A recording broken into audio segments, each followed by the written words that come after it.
My roommate sold my antidepressants as party pills, so I destroyed her entire nursing career. My roommate Kelly knew I needed antidepressants to survive. She was in nursing school, always talking about helping people heal. She was stealing them to sell at frat parties. Started small, missing 2 or 3 pills. Thought I was miscounting. Depression brain fog, right? Then came withdrawals, brain zaps, crying spells, panic attacks like heart attacks. Doctor increased my dose, worried I'd built tolerance. Kelly was so supportive, offered to pick up prescriptions since pharmacy was near her clinical site. Held my hand during withdrawals. Thursday night. Kelly thought I was at my boyfriend's. Came home early with migraine. Heard her on phone. Yeah, have like 30. The good ones, Wellbutrin. People crush them for the high. $20 each. Party at Sigma Chai? Perfect. Recorded everything on my phone, shaking. Basically medical grade speed. My depressed roommate won't notice. Girl cries so much she doesn't know what's real. Then, not like she actually needs them. Depression is just excuse to be lazy. When I'm a nurse, I'm not wasting time on attention seekers. A future nurse. Access to vulnerable patients. Someone who took oath to do no harm. Didn't confront her. Did something worse. Installed hidden camera in common area. Marked my pills with UV dots visible under black light. Documented everything. Every missing pill. Every withdrawal symptom. Every ER visit. $3,000 in medical bills. 2 weeks later. Kelly threw graduation prep party thinking I was at work. Called in sick, parked down street. Watched through camera app as she entered my room. Took entire bottle. 90 pills. On camera, dumped them into baggies, sorted like candy. Psychiatric trick-or-treating, she joked. Her nursing school friends were there. Future healthcare workers laughing as she explained which medications were worth stealing from patients. Kelly's fatal mistake. One buyer was 19-year-old she told was totally safe with alcohol. That kid, the dean's daughter, ended up in ER that night. I compiled everything. Videos, recordings, marked pills, hospital-confirmed UV dots. Medical records showing correlation between missing meds and ER visits. Texts of her offering to help with prescriptions. Venmo screenshots with pill emojis. Sent it all. Nursing school. State Board of Nursing. Every clinical site. DEA. Detective investigating dean's daughter's overdose. Dominoes fell fast. Expelled 2 months before graduation. Board banned her permanently from licensure, flagged nationally. Arrested. Multiple felonies, drug distribution, theft of prescribed medication, reckless endangerment. 3 nursing friends who bought from her also expelled. She'd taken $80,000 in loans for degrees she'll never use. Mugshot went viral in City's Crime Watch. Every hospital within 200 miles knows her face. She tried suing me for ruining her life and invasion of privacy. Judge laughed seeing evidence. She got 18 months prison, owes me $15,000 damages. Her mother called crying. You destroyed her future over some pills. Your daughter destroyed her future when she decided my life was worth less than party money. Kelly's in prison cafeteria now. Closest she'll get to healthcare is serving Jell-O. New roommate is elderly lady who bakes cookies. Thinks my antidepressants are vitamins. But still check my pill count. Trust is funny. Once someone sells your sanity for beer money, you never heal quite the same. Those Sigma Chi boys? Chapter no longer exists. University takes drug distribution seriously with video evidence. Dean's daughter survived, testified at trial. Found out Kelly had been stealing from other students. Had notebook with different meds and street values. But yesterday, everything changed. Got call from FBI agent who handled interstate selling case. Kelly's been talking. Making deal for reduced sentence. About what? Says she wasn't working alone. Someone in hospital was supplying her with samples, teaching her what to steal. Blood went cold. Who? She won't say yet, but claims they're still active. Still working, still accessing patient medications. That's impossible. Everyone involved was caught. Were they? Check your email. Opened attachment. Security footage from hospital where Kelly did clinicals. Timestamp from last week. Someone in scrubs at medication cart. Pocketing pills, face partially visible. I recognize them. That's Dr. Huffman, my psychiatrist. The one who increased my dose when I had withdrawals. Who never questioned why I needed more. Who had access to my medical records showing exactly which medications I was on. We need your help, agent said. Kelly's deal depends on giving us the whole network. But she'll only talk to you. Why me? Says you're the only one who really understood what she was doing. Says there's something about your pills specifically. Something special about your prescription. What do you mean special? She keeps saying check the real pills, the ones she never got. Says you'll understand. Looked at my current bottle. Same medication, same dose. But manufacturer label was different. Grabbed UV light from when I marked pills before. Shined it on current medication. Every single pill glowed.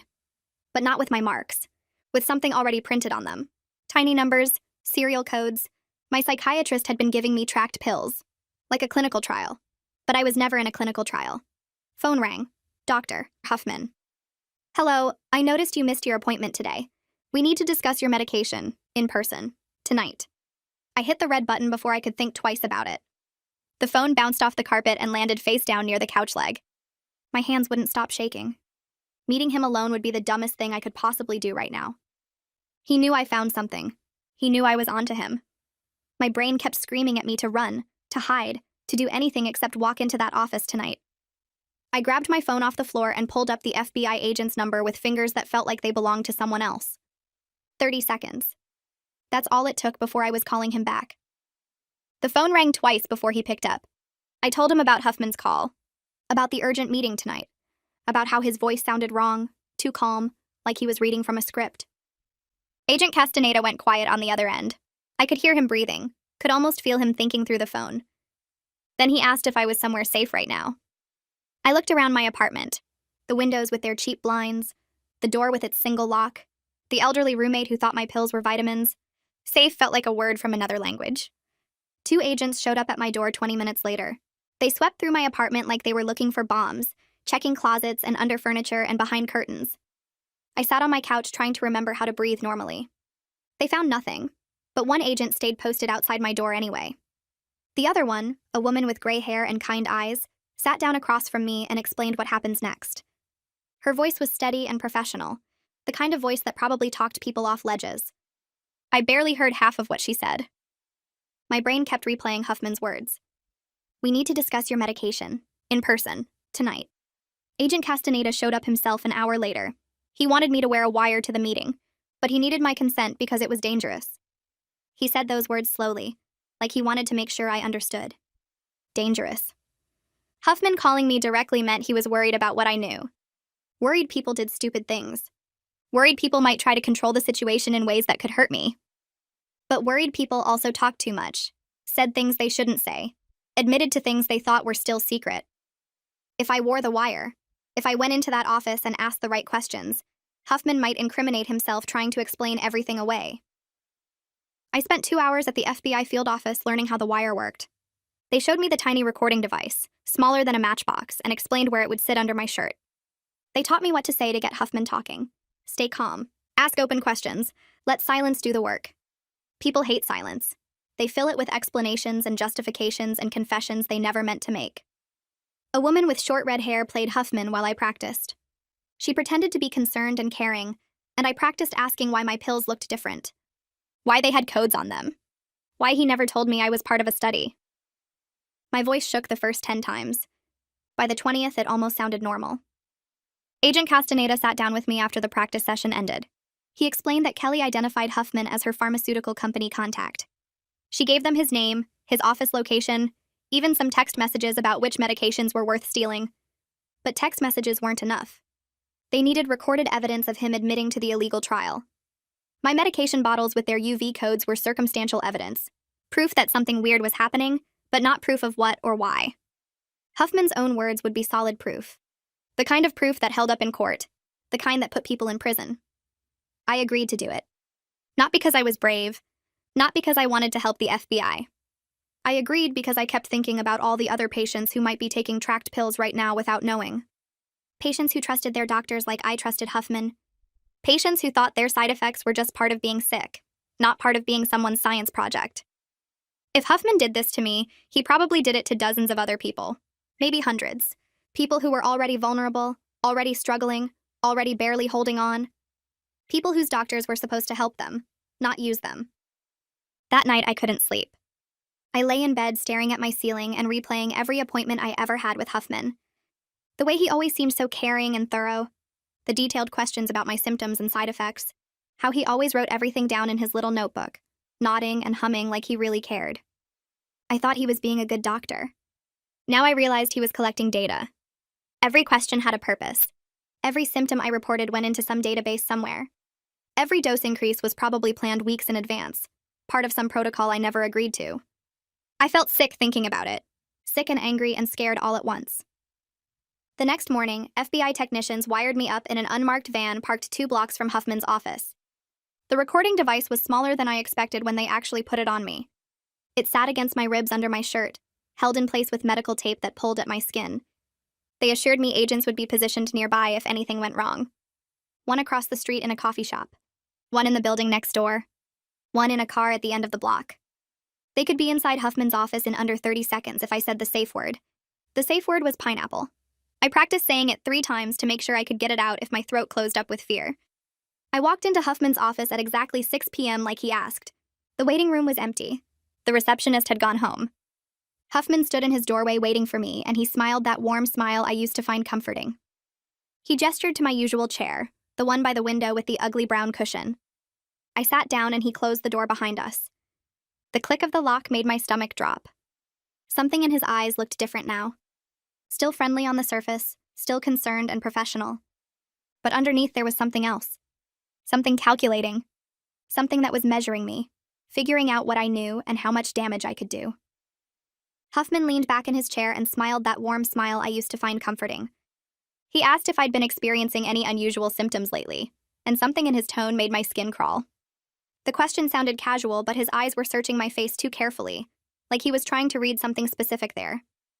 I told him I'd been having trouble sleeping and feeling paranoid, which was completely true. My hands were shaking slightly and I pressed them against my thighs to hide it. He nodded slowly and made a note on his pad, the pen scratching across paper in the quiet office. I watched his face carefully while I talked, looking for any sign that he knew I'd discovered the UV codes on my pills. His expression stayed professional, but there was tension in his jaw that hadn't been there before. He set down his pen and suggested we review my medication history together, turning toward his computer. His back was to me now, and I could see his shoulders were tight.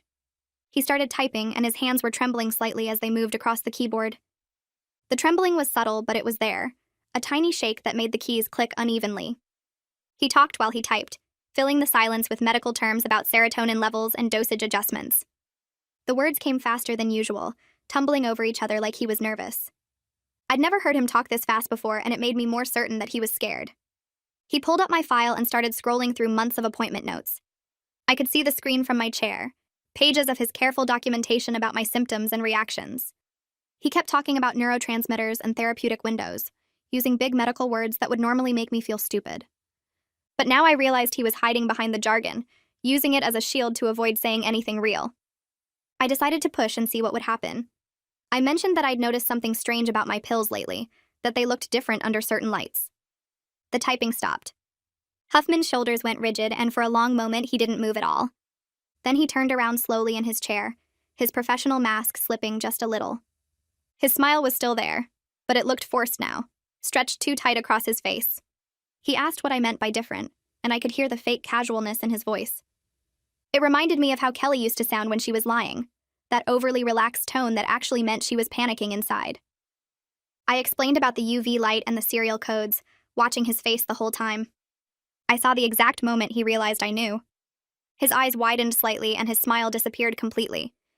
He looked at me like I'd just pulled out a weapon, like I'd become dangerous somehow. The air in the office felt heavy and wrong.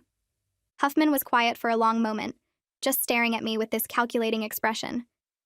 Then he stood up and walked to his office door. I heard the lock click and my stomach dropped. He came back and sat down in the chair across from me instead of behind his desk. The change in position felt threatening somehow, like he was trying to intimidate me by being closer. He said we needed to have a very honest conversation about my treatment.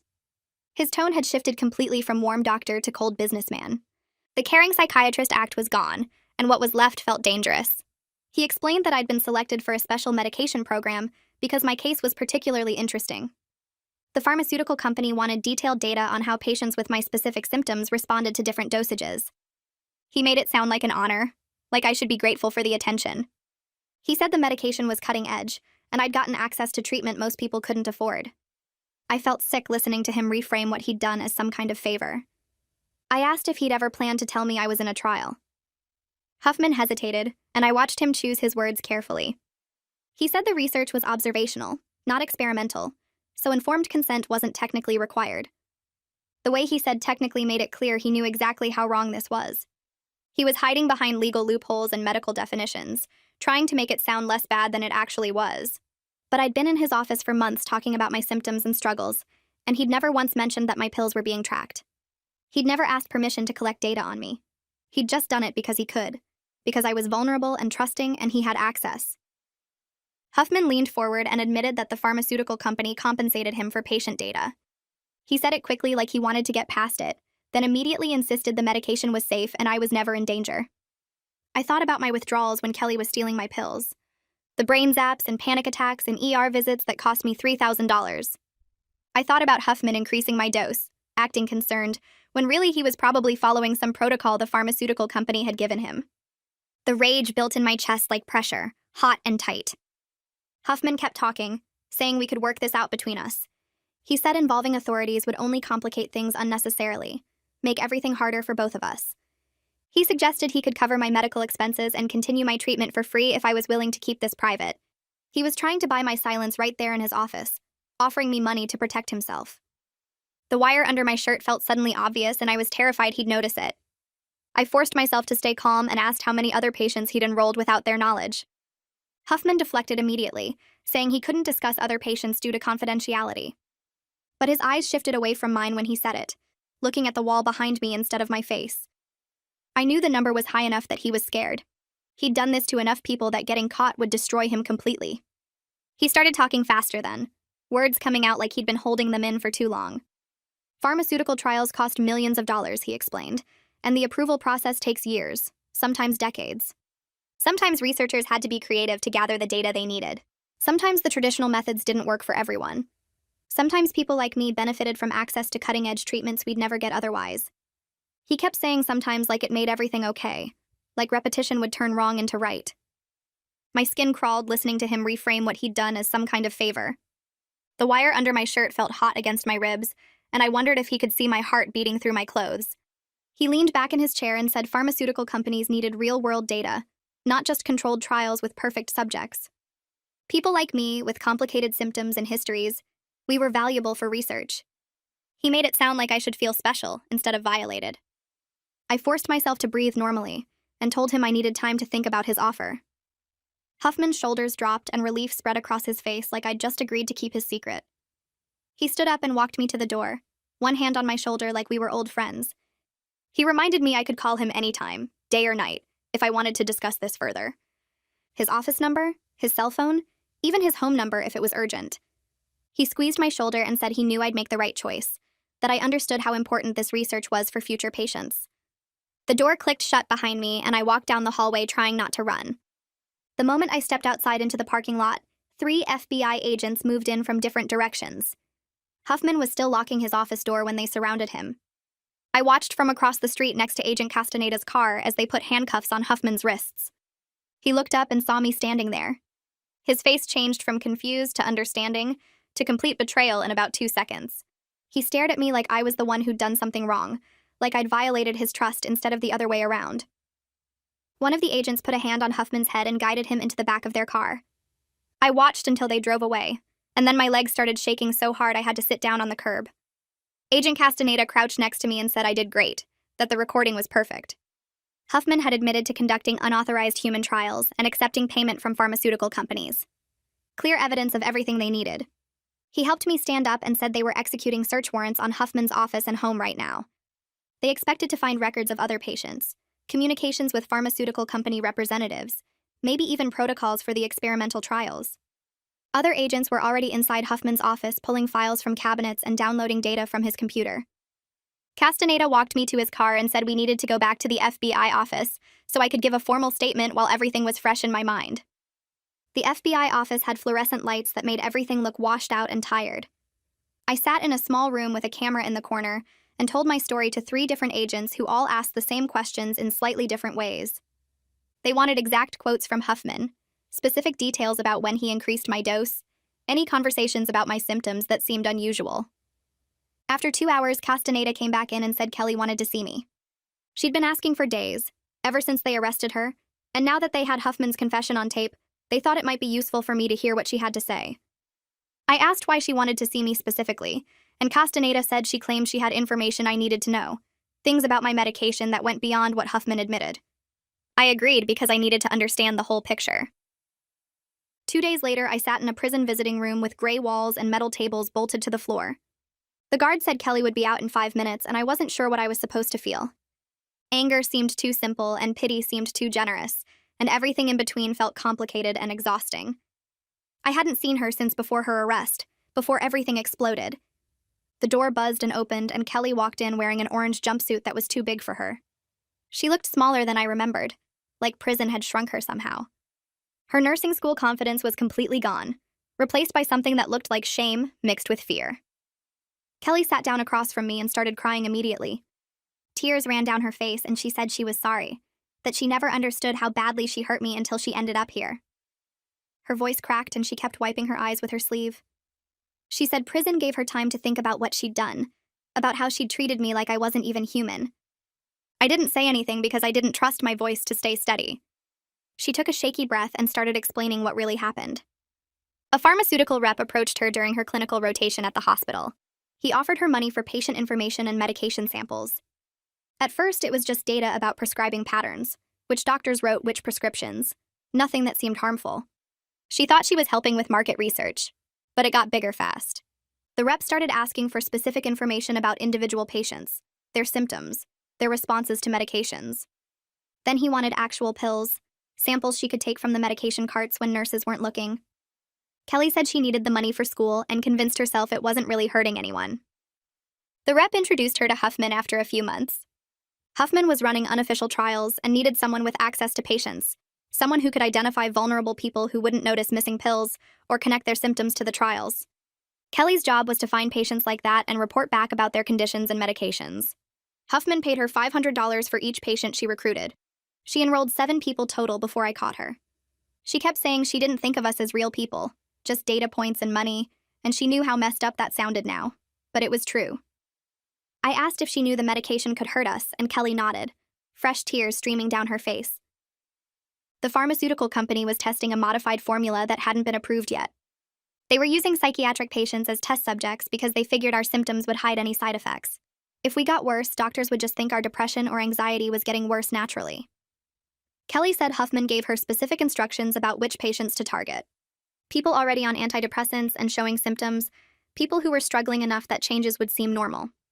She admitted she targeted me specifically because I was already on antidepressants and having a hard time. I was the perfect cover for testing how patients responded when doses were suddenly increased or decreased without them knowing.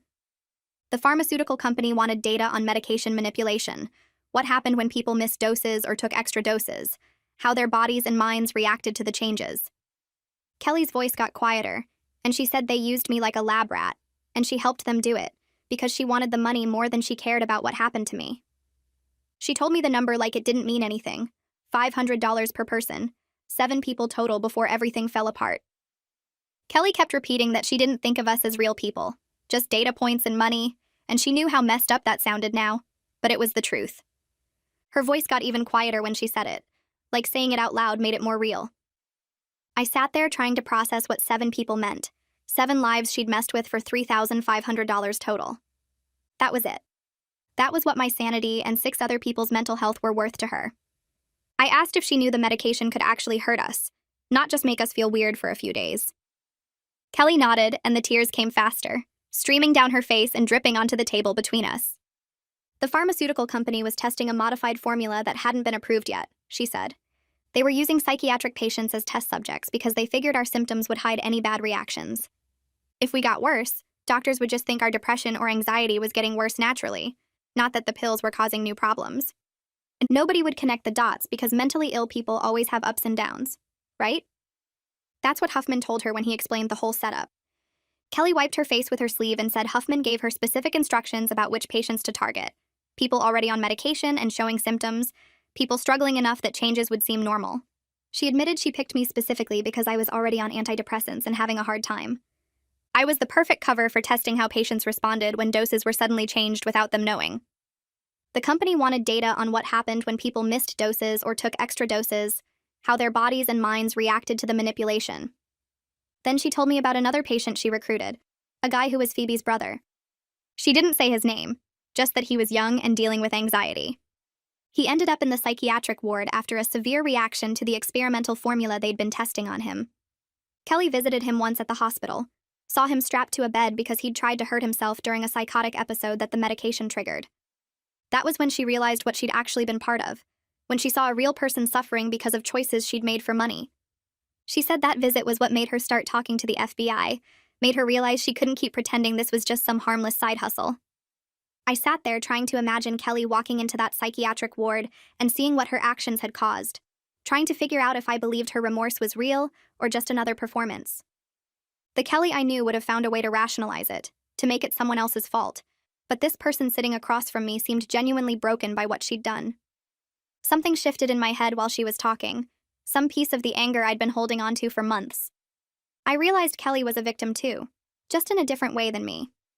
The pharmaceutical company and Huffman had seen her desperation for money and her complete lack of empathy training, and they'd turned her into an accomplice in their scheme.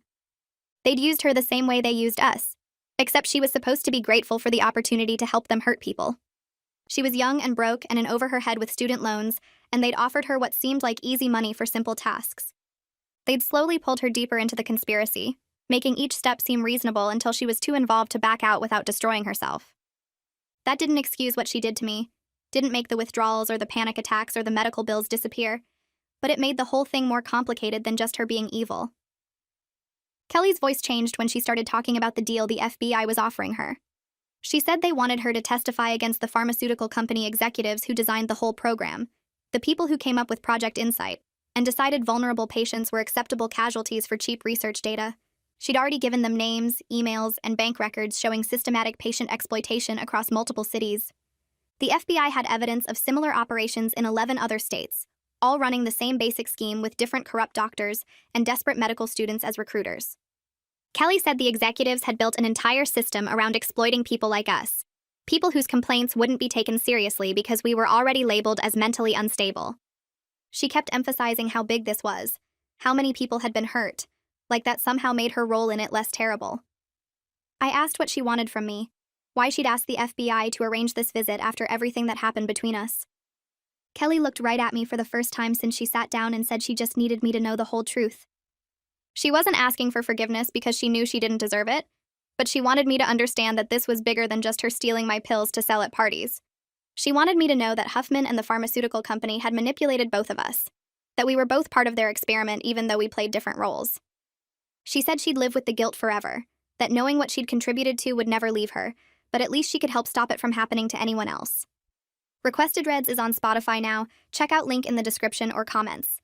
I didn't know what to say to that. Didn't know if I believed her or if I even cared about her guilt anymore. The person I'd hated for months was sitting across from me crying and broken, and all I felt was tired. Agent Castaneda was waiting for me when I left the prison, leaning against his car in the parking lot. He walked over as soon as he saw me and asked how it went, if Kelly had told me everything they'd discussed. I nodded and he gestured toward his car, saying we needed to talk about what came next.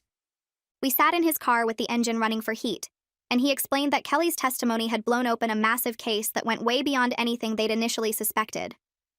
The pharmaceutical company, something called Viridian Therapeutics, had been running unauthorized trials in 12 states using corrupt doctors and medical students as recruiters. They'd built an entire network of people willing to exploit vulnerable patients for money, and Kelly was just one small piece of a much larger operation. Castaneda said the FBI had been investigating Viridian for months on unrelated fraud charges, when Kelly's cooperation gave them the breakthrough they needed to understand the full scope of the patient exploitation scheme. He pulled out a folder from his briefcase and showed me documents with names and locations, maps with red pins marking cities where they'd identified operations similar to what Huffman and Kelly had been running. The FBI had identified over 200 potential victims so far, all psychiatric patients whose medications had been secretly switched to experimental formulas without their knowledge or consent. Castaneda said they needed me to be a witness because I had the clearest evidence trail of anyone they'd found so far.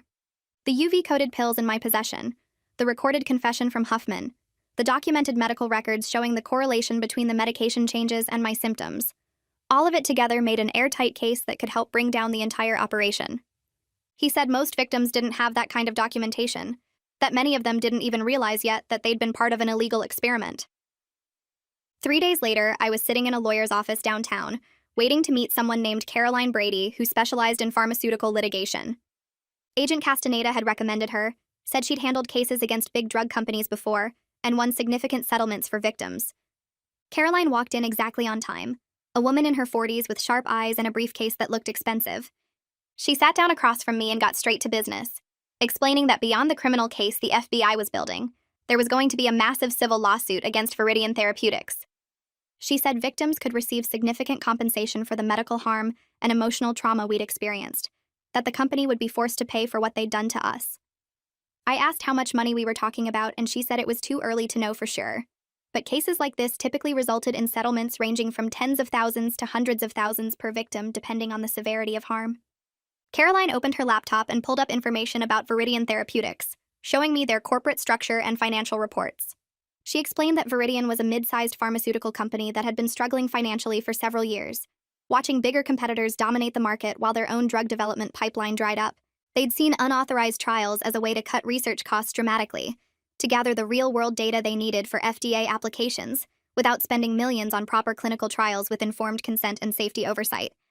Caroline said they'd specifically targeted vulnerable populations who were less likely to report problems or be believed if they did, psychiatric patients who could be dismissed as unreliable if they complained about side effects. The company had calculated that the risk of getting caught was worth the potential profit from getting their modified formulas approved faster and cheaper than their competitors. Over the next week, FBI agents in dark windbreakers surrounded Viridian Therapeutics headquarters at dawn. They carried boxes out for hours while news helicopters circled overhead. Agent Castaneda called me that afternoon with an update about what they found inside. The company had kept detailed records of everything, thousands of documents showing exactly how they tracked patients without consent. There were spreadsheets listing people by medication type, dosage changes, and observed side effects.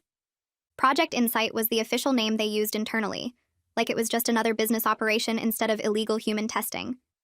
The documents showed they deliberately chose psychiatric patients because they figured nobody would believe us if we complained. One memo from the chief medical officer actually said vulnerable populations provided the most cost-effective data collection because traditional trials required too much oversight.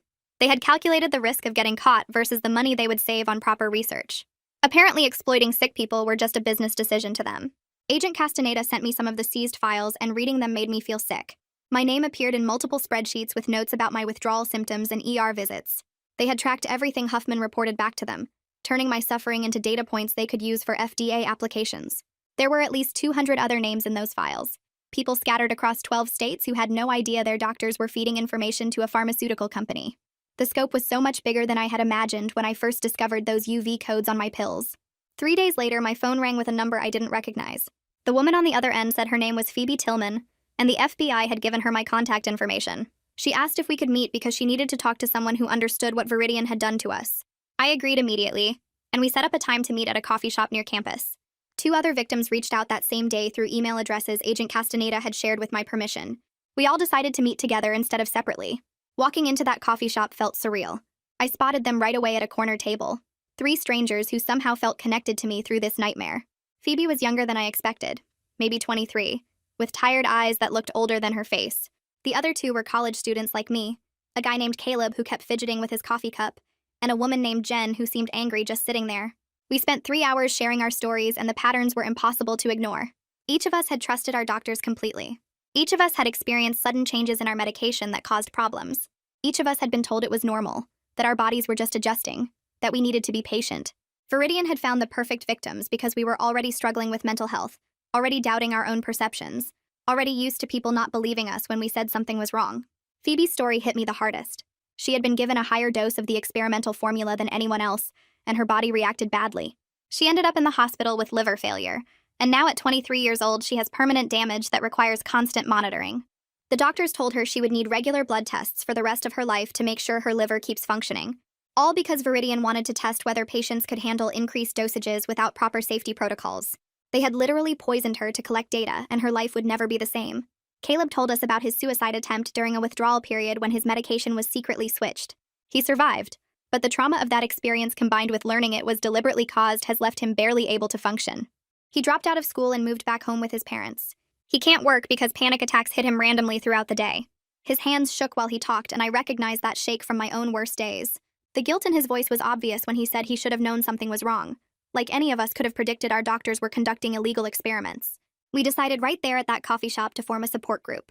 Within 2 weeks, we had 17 members, all victims of Project Insight who were trying to process what had been done to us. Caroline helped us organize the meetings and explained that our collective action would strengthen both the criminal case and the civil lawsuit. She said prosecutors loved seeing victims united because it showed a pattern of deliberate harm rather than isolated incidents. Insurance companies and juries responded differently when they saw multiple people affected the same way. The media found out about our group somehow, probably through courthouse filings or FBI sources. Suddenly, reporters were calling me constantly, wanting interviews about pharmaceutical exploitation of psychiatric patients. It became national news fast. Caroline advised me to be selective about which interviews I accepted because I was a key witness in the ongoing criminal investigation. Anything I said publicly could potentially be used by defense attorneys to challenge my testimony later. She recommended talking to one experienced journalist who understood the legal complexities and would focus on the systemic issues rather than sensationalizing personal trauma. I agreed to meet with an investigative journalist who had been covering pharmaceutical industry corruption for over a decade. Her name was Rachel, and she spent 4 hours interviewing me in Caroline's office with my lawyer present the whole time. Rachel asked tough questions but handled my story with respect. She wanted to understand the bigger picture about how companies like Veridian exploited regulatory gaps and vulnerable populations. The article she wrote focused on the broken systems that allowed this to happen, rather than just my individual experience. She interviewed other victims, medical ethics experts, and former FDA officials to build a comprehensive story about pharmaceutical industry practices. The article went viral within hours of publication. Rachel's editor promoted it heavily on social media, and suddenly everyone was talking about Project Insight. My phone exploded with notifications as the story spread across news sites and discussion forums. The comments section filled with people sharing their own experiences of feeling exploited by doctors or pharmaceutical companies.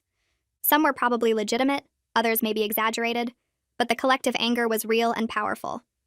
Rachel's article prompted 24 more victims to come forward, including several from states where the FBI hadn't even known Veridian operated. The scope kept expanding as more people recognized their own experiences in the pattern we had described. Federal prosecutors led by Isaiah Howe started offering plea deals to several Veridian executives in exchange for testimony against the CEO and chief medical officer who designed Project Insight. Agent Castaneda explained that this was standard practice in complex corporate cases. They worked their way up the chain by getting lower-level people to flip on their bosses. The case was building toward a major trial that could set precedent for pharmaceutical industry accountability. Isaiah wanted to make sure the people at the top faced serious consequences, not just fines that companies could write off as business expenses. 2 months after my meeting with Dr. Ed Huffman, I had to testify before a grand jury about my experience. They met in a secure room at the federal courthouse with no cameras or public access. I walked them through the entire timeline, starting with Kelly stealing my pills and ending with Huffman's recorded confession. The prosecutors asked detailed questions about every medical appointment, every dosage change, every withdrawal symptom I experienced. It was exhausting reliving everything in such clinical detail, describing panic attacks and brain zaps to a room full of strangers who were taking notes. But I knew it was necessary to build the strongest possible case against everyone involved. The grand jury members looked increasingly disturbed as I explained how my psychiatrist had turned my mental health treatment into an unauthorized experiment, and by the end, several of them were visibly angry at what they had heard. The grand jury came back with charges 2 weeks after I finished testifying. Agent Castaneda called me personally to share the news before it went public. 7 Veridian executives got hit with conspiracy to commit fraud, unauthorized human experimentation, and reckless endangerment. The charges were serious enough that none of them would see bail. Huffman got charged separately because he'd started cooperating with prosecutors immediately after his arrest, hoping for a reduced sentence. He gave them everything he had, including detailed records of every patient he'd enrolled in Project Insight and copies of his communications with Veridian. Isaiah told me Huffman's cooperation was making the case against the executives even stronger because he could testify about exactly how they designed the program and what instructions they gave to doctors like him. 3 months after my first FBI contact, Kelly's sentencing hearing arrived. I hadn't decided whether to attend until the night before, when Caroline called and said my presence might help the judge understand the full impact of what happened. The courtroom was smaller than I expected, with maybe 30 people scattered across the benches. Kelly sat at the defense table in an orange jumpsuit, her hair pulled back in a messy ponytail. She looked thinner than I remembered, her face drawn and tired. The prosecutor presented the cooperation agreement first, explaining how Kelly's testimony had helped identify the larger pharmaceutical conspiracy and would be crucial in the upcoming trials against Veridian executives. Because of that cooperation, they were recommending a reduced sentence from 18 months to 8 months with credit for time served. That meant she'd be out in 4 months. Kelly's lawyer stood up and talked about how his client had been manipulated by more powerful people. how she was young and desperate for money and didn't fully understand the harm she was causing.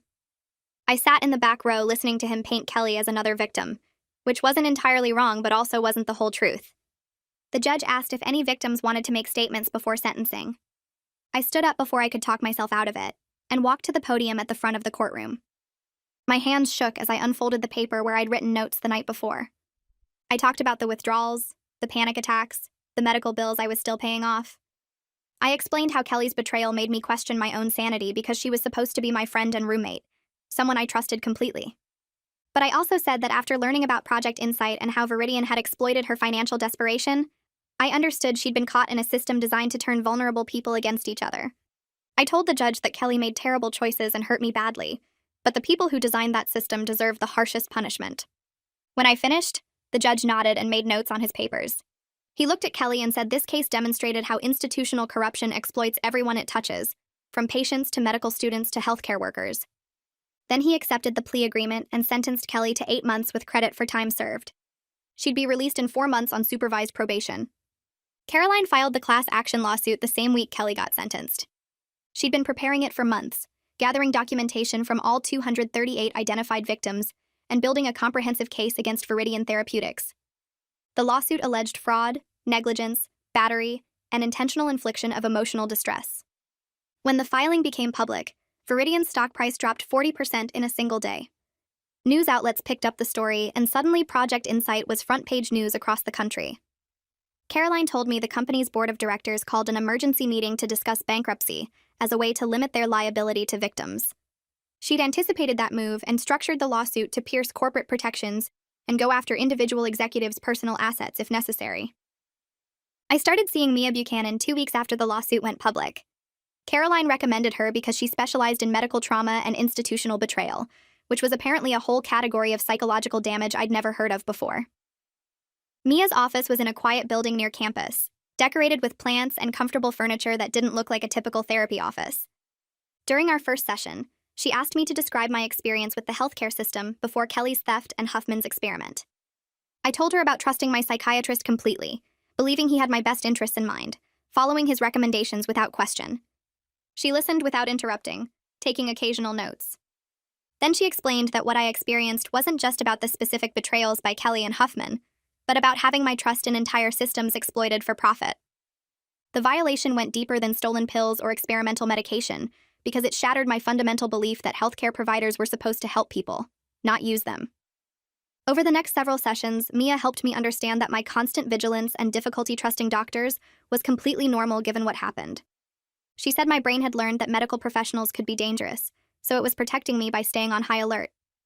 That made sense intellectually, but it didn't make the paranoia easier to manage. She taught me specific strategies for getting necessary medical care while managing the anxiety. Always bring someone I trust to appointments.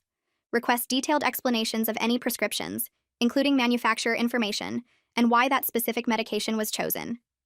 Keep my own records of symptoms and side effects. Ask questions until I felt satisfied with the answers, even if it seemed excessive. She emphasized that these weren't signs of mental illness or overreaction, but reasonable precautions after experiencing real exploitation. 6 months after Huffman's arrest, the criminal trial against Viridian executives began. The courthouse was packed with reporters, victims, and family members. Isaiah had warned me I'd be called as a witness and would spend significant time on the stand. I testified for 2 full days, walking the jury through my entire experience with the experimental medication. Isaiah asked me to describe every appointment with Huffman, every dosage change, every withdrawal symptom I experienced. I explained how I'd discovered the UV codes on my pills and what that revelation felt like, learning I'd been an unwitting test subject while struggling with depression and dealing with Kelly's theft. The defense attorneys tried to rattle me during cross-examination, asking whether I'd ever explicitly asked Huffman if I was in a clinical trial. I said no, because patients shouldn't have to ask if their doctor is secretly experimenting on them. That answer seemed to land well with the jury. The defense attorneys spent days trying to argue that none of the victims were actually harmed because the medication we received was chemically similar to approved formulas. They brought in their own expert witnesses who testified about pharmaceutical equivalents and therapeutic windows. But Isaiah was ready for that strategy. He presented my complete medical records, showing the ER visits, withdrawal symptoms, and psychological trauma directly caused by Huffman's unauthorized dosage manipulations. He highlighted the correlation between Huffman's experimental dose changes and my physical symptoms, demonstrating that the harm wasn't theoretical, but documented and severe. The defense tried to suggest my symptoms could have been caused by Kelly's theft instead, but Isaiah showed the timeline proved I experienced the worst symptoms during periods when Kelly wasn't stealing my medication, only when Huffman was adjusting my doses for the trial. Other victims testified about reactions far more severe than mine. Phoebe took the stand and described her liver damage, pulling up her shirt to show the jury her surgical scars. She was 23 years old and would need regular monitoring for the rest of her life, because Viridian wanted data on higher dosages without proper safety protocols. Another victim, a college student like me, testified about his suicide attempt during a withdrawal period when his medication was secretly switched. He'd survived, but the trauma of that experience combined with learning it was deliberately caused had left him barely able to function. His mother sat in the front row crying as he described finding out that his suffering had been intentional, designed to generate data for a pharmaceutical company's profit. The jury members looked increasingly disturbed as victim after victim described similar patterns of exploitation. Several jurors were visibly emotional by the end of the testimony phase. Then Chase Garza took the stand. He'd worked in Viridian's research division for 6 years before becoming a whistleblower. Isaiah walked him through the internal structure of Project Insight, having him explain how executives designed the program specifically to avoid FDA oversight and safety requirements. Chase testified that executives knew patients were being harmed, but continued the program because the data was valuable for future FDA applications. He provided internal emails where executives joked about psychiatric patients being unreliable witnesses if problems arose. One email from the CEO said they should focus on patients with depression and anxiety, because those conditions would provide cover if anyone reported adverse effects. Another executive had written that the beauty of the program was that even if patients suspected something was wrong, their own doctors would dismiss their concerns as symptoms of mental illness. The jury looked furious as Isaiah displayed these emails on screens around the courtroom. Chase's voice shook as he read them aloud, explaining that he'd participated in meetings where these strategies were discussed openly, and his guilt over staying silent for so long was why he'd finally come forward. The jury got the case on a Tuesday afternoon, and we all went home to wait. 3 days felt like 3 years. I kept checking my phone every 5 minutes like the court clerk would text me the verdict. Caroline called Wednesday night to say deliberations going long was actually good news because it meant they were taking it seriously and reviewing all the evidence carefully.